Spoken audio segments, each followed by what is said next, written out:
desse Deus que todas as coisas fez. Para nós nos aproximarmos da sua santa palavra, quero convidar, feche os seus olhos para nós termos um tempo de oração. Senhor, estamos aqui para agradecer quem Tu és. Senhor, hoje quando nós nos achegamos diante da sua palavra, nós te clamamos que nós possamos ouvir a sua voz. Acalma, Senhor, as nossas ansiedades, acalma, Senhor, os nossos medos, nos dá paz no coração, para encontrarmos a Tua voz, que fala muitas vezes no silêncio, sua voz que revela quem Tu és a nós. Sim, Senhor, nós te pedimos, fala conosco, em nome de Jesus. Amém. Amém.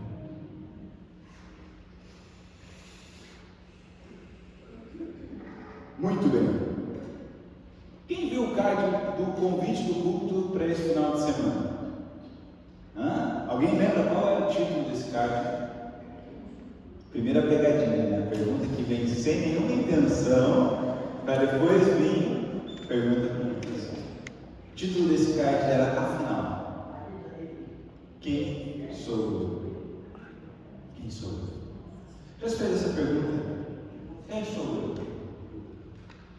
Eu quero te convidar para abrir esse tempo de culto fazendo essa pergunta. Feche os seus olhos e tenha um momento. Imagine, você está no meio da sua rua, andando, como quem não quer nada, para ter a tarefa, e cruza com você uma pessoa completamente estranha e te pergunta: quem é você? Qual é a resposta que você está dando?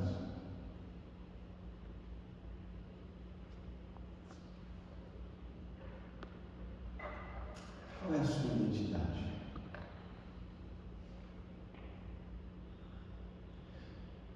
Talvez a primeira resposta que nós venhamos a dar nessa imagem seria: eu sou fulano, eu sou Cícero. O Cícero é alguém que é casado com a Tassi. Cícero é pastor da comunidade de Cristo Libertador. O Cícero é filho da dona Vilma e do seu Cícero. Mas será que isso é suficiente para responder quem sou eu? Quando eu tinha mais ou menos uns 12, 13 anos, quando me perguntavam o que eu era, me lembro que na época a gente se definia pelo estilo musical que a gente gostava. Eu sou do hip hop, eu sou roqueiro, eu sou regueiro. E com o tempo algumas coisas foram mudando. Quem eu sou? Eu sou estudante, eu sou profissional, eu sou farmacêutico, eu sou chefe de música, eu sou professor. Quem eu sou? Chega a determinada idade da vida, a gente diz: eu sou aposentado. Quem eu sou? Sou marido? Sou uma esposa? Sou uma pessoa do lar? Quem eu sou, afinal?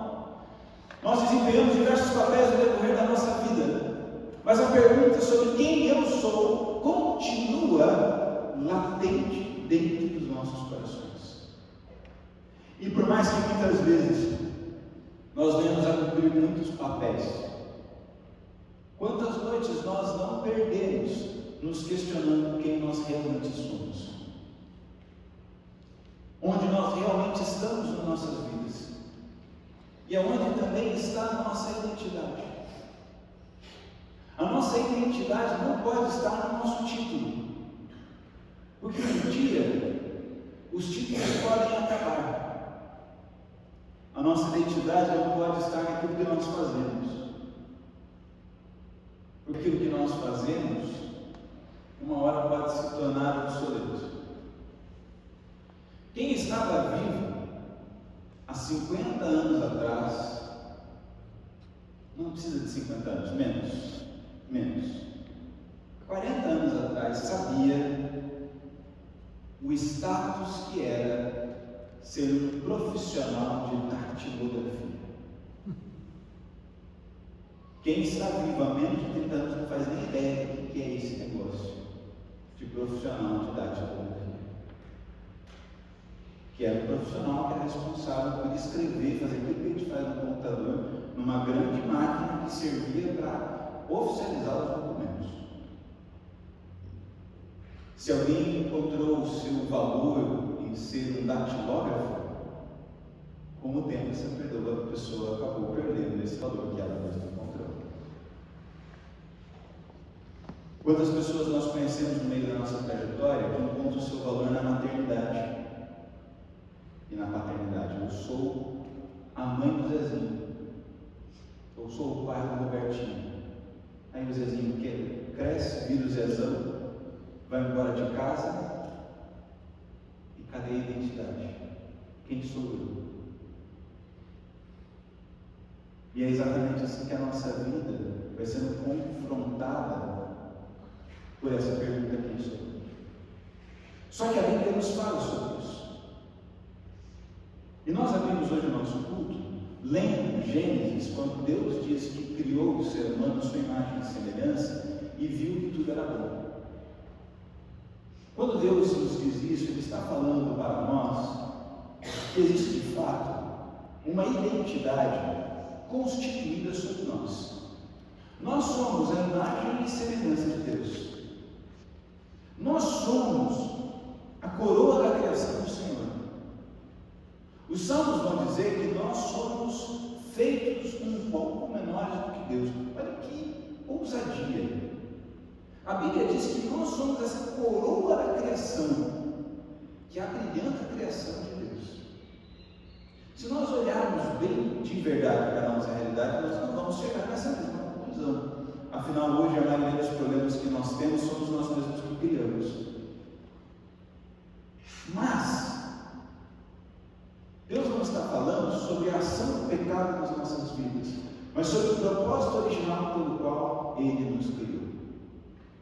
E Deus nos cria com uma identidade clara, que deveria responder a pergunta: quem sou eu? Independentemente de quem é você. E é exatamente por isso que Paulo abre a sua carta aos Efésios falando sobre isso. E é por isso que nós vamos ler hoje Efésios, que está no 4 a 5, mas nós vamos olhar os versículos 3 a 6. Efésios capítulo de número 1, versículo de número 3, diz o seguinte: bendito seja o Deus e Pai do nosso Senhor Jesus Cristo, conforme o bom governo, que nos abençoou com todas as bênçãos espirituais nas regiões celestiais em Cristo.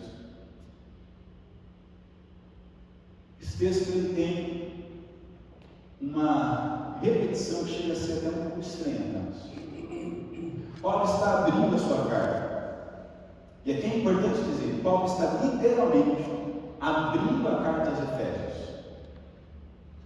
Paulo está enviando uma mensagem ao povo de Deus que morava em Éfeso, que era uma região extremamente desafiadora e uma igreja com muitos desafios, especialmente na sua identidade. E é por isso que de Efésios nós vamos ter, por exemplo, alguns dos textos mais bonitos, quando fala sobre a segurança de estar em Deus.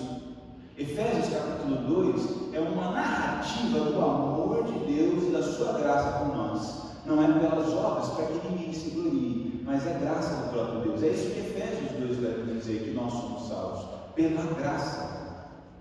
Por que Paulo está tendo que dizer isso? Porque o povo não estava entendendo quem ele era diante de Deus. Eu posso dizer bem a verdade, nós vivemos num mundo onde as pessoas não sabem quem são diante de Deus.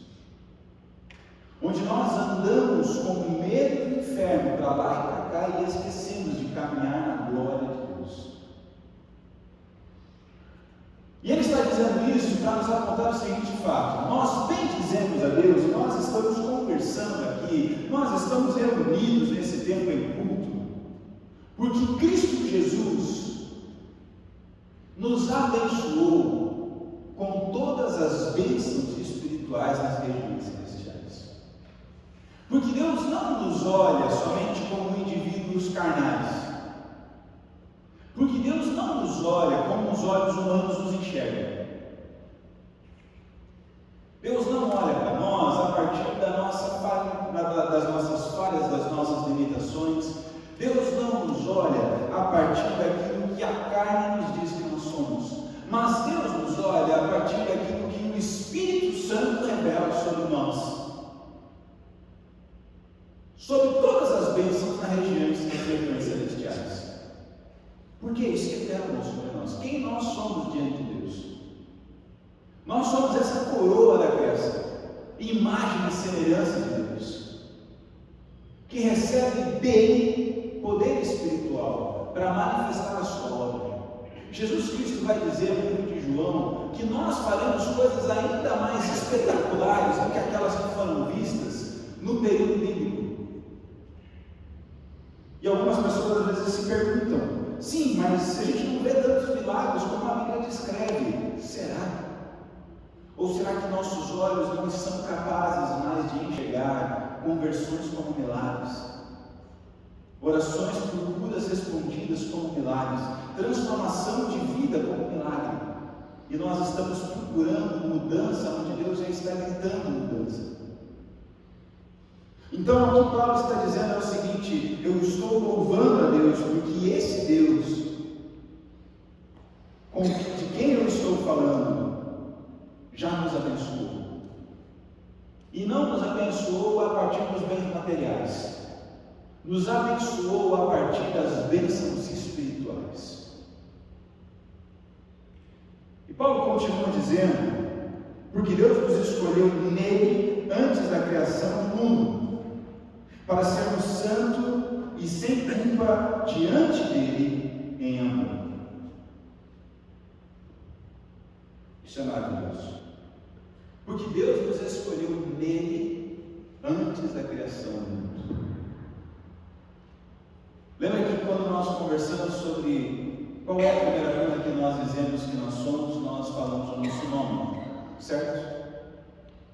Antes de você ter um nome, Deus já te escolheu.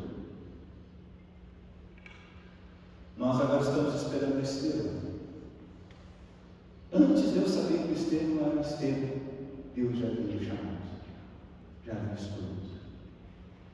Deus te chama pelo nome, sim.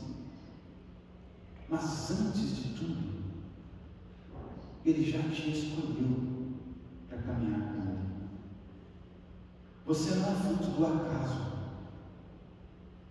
Nós vivemos em um mundo em que acreditar em um acaso beira a loucura. Nós estamos em um planeta perfeito para existir a vida.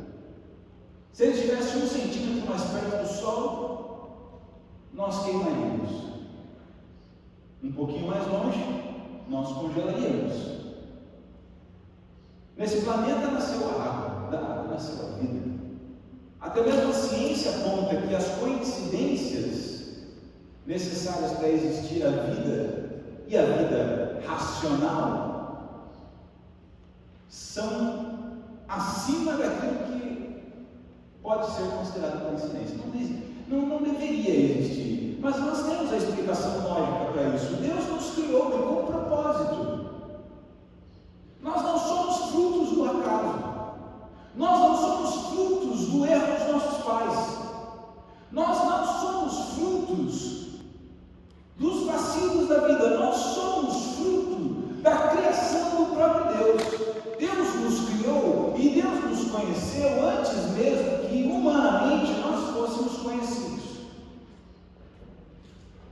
Então o que a Bíblia está dizendo é que antes da criação do mundo, Deus já sabia que você aceitaria caminhar com Ele, e Ele te escolheu para viver nessa caminhada com Ele. Antes da criação do mundo, Deus já sabia que Jesus Cristo precisaria morrer por nós, mas Ele escolheu pagar esse preço para que Ele pudesse estar conosco. Gente, isso é maravilhoso. Nós não somos fruto de qualquer coisa. Nós somos fruto do próprio Deus. Quem eu sou? Eu sou essa pessoa que é feita para ser santa e sem culpa diante de Deus. E aqui eu quero fazer esse parêntese de como nós interpretamos mal essas duas palavras. Tem gente que acha que ser santo é ser perfeito. Deixa eu dizer para vocês, quando a Bíblia diz, quer dizer que nós precisamos ser perfeitos, sabe como a Bíblia diz? Vocês precisam ser perfeitos. Quando a palavra santo aparece, santo significa separado. E viver em santidade é viver como alguém separado do mundo para estar com Deus. Então, quando a Bíblia está dizendo que nós fomos criados, nós fomos escolhidos antes da criação para sermos santos, é porque nós já estamos separados do poder desse mundo. E a nossa mente já não é mais guiada pelos poderes desse mundo, mas a nossa mente é guiada pelo poder do Espírito Santo de Deus, que habita em nós. Não significa que você não vai ter falha no meio dessa trajetória, porque se significasse, não existiria ninguém salvo. Todos nós vacilamos, todos nós cometemos falhas e pecados, todos nós temos equívocos no meio da nossa jornada, e a grande verdade é que isso é natural, infelizmente, e uma consequência do pecado. Mas no meio das nossas falhas e das nossas limitações, Deus nos separou para estar com Ele, porque Ele nos amou, e nós que cremos em Jesus Cristo permitimos que Ele haja em nossas vidas. Não significa agora que eu preciso alcançar uma determinada perfeição para estar com Deus, muito pelo contrário, significa que eu preciso estar com Deus, para que uma vez que eu estou andando com Ele, separadamente, Ele possa mudar o meu caráter, e o caráter dele seja impresso em mim.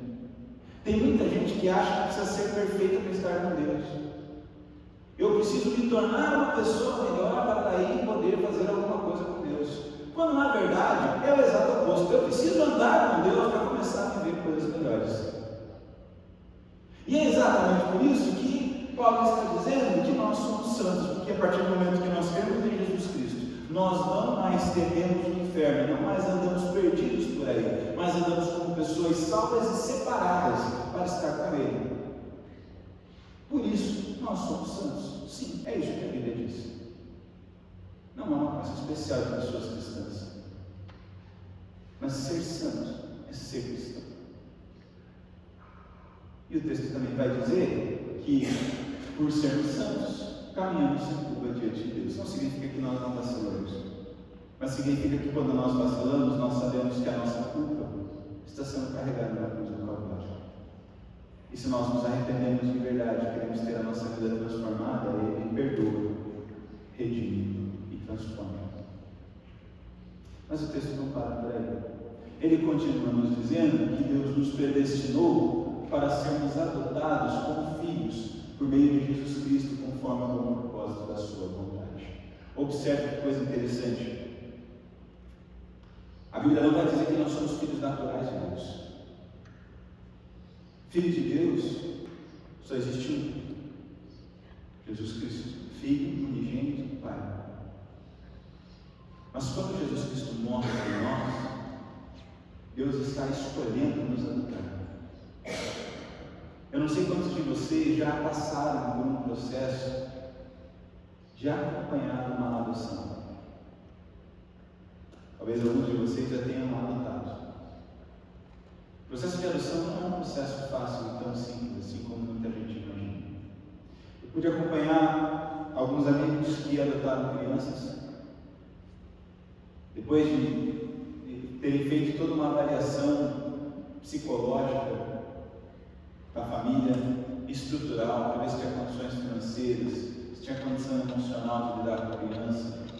Depois de fazer todo o processo, quando essa criança é adotada, os pais são instruídos de que existem dois momentos. E o primeiro momento, a criança ainda não se sente filho, que é o momento quando a criança faz tudo certo. criança vai chegar e ela não quer ser de novo enviada para longe, ela não quer ser de novo despertencida, e por isso ela age como se ela fosse perfeita. E aí, quando ela começa a plantar a arte, agora ela está começando a se sentir da família. E agora é onde os pais precisam nascer e impor também os limites e as regras para que essa criança se saiba pertencente dentro desse ciclo de amor que também envolve regras e cuidados. Durante toda a vida, se essa criança sofreu algum trauma, os pais vão ter que lidar com isso e amar esses traumas. Agora, se isso serve para os nossos pais terrenos, imagina com Deus. Ele sabe os traumas que você carrega. Ele sabe as dores que você tem diante de conhecê-lo.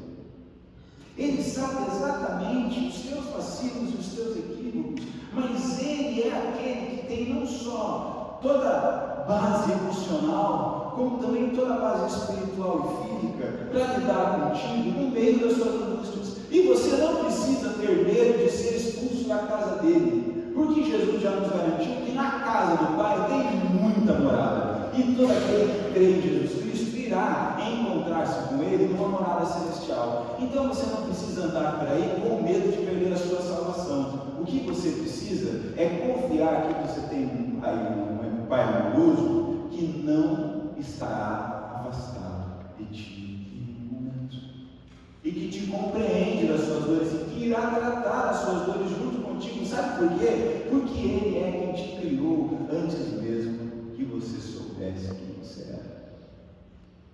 Ele nos predestinou para sermos como filhos adotados de Deus. Ele nos criou para fazermos parte dessa maravilhosa adoção. E não é uma adoção qualquer, é aquela que muda o sobrenome, é aquela que marca a jornada, é aquela que imprime a sua marca, porque esse é o bom propósito da sua vontade. E o texto termina dizendo: para o louvor da sua gloriosa graça, a qual nos deu graciosamente no amado. Ele faz tudo isso sem que você faça absolutamente nada. Graça significa que você não precisa fazer alguma coisa, mas que Deus te dá de graça o seu amor. A partir do momento que Ele deu o seu amor, é esse que nós começamos a caminhar separadamente. Mas Ele escolheu te salvar.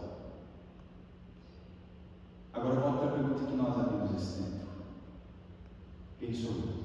Quem é você? Antes da sua resposta ser o seu nome, a sua resposta precisa ser: eu sou um filho de Deus, eu sou uma filha de Deus. Eu tenho um Pai nos céus que é muito melhor que o meu Pai terreno. Eu tenho um Pai nos céus que é muito melhor que o pai, uma mãe, uma tia, um sobrinho, uma avó. É muito melhor que tudo aquilo que eu possa conhecer aqui. Eu tenho um Pai nos céus que me amou e que me ama e que pagou o preço para que eu pudesse ser curado das minhas próprias falhas. Eu tenho um Pai no céu que não me desampara.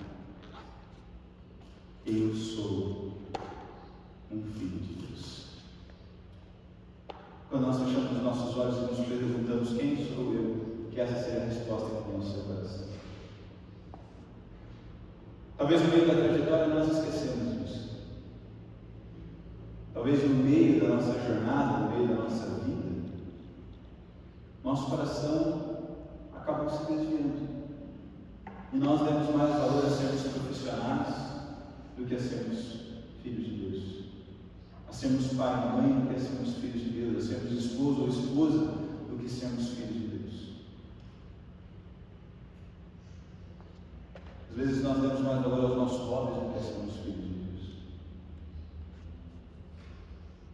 Eu não sei como tem estado a sua identidade em Cristo. Eu sei que quando Paulo nos escreve isso, ele está querendo ajudar os Efésios a realinhar a sua imagem diante de Deus. Saberem que são imagem e semelhança do Criador. E quando nós hoje fazemos essa pergunta, nós também queremos realinhar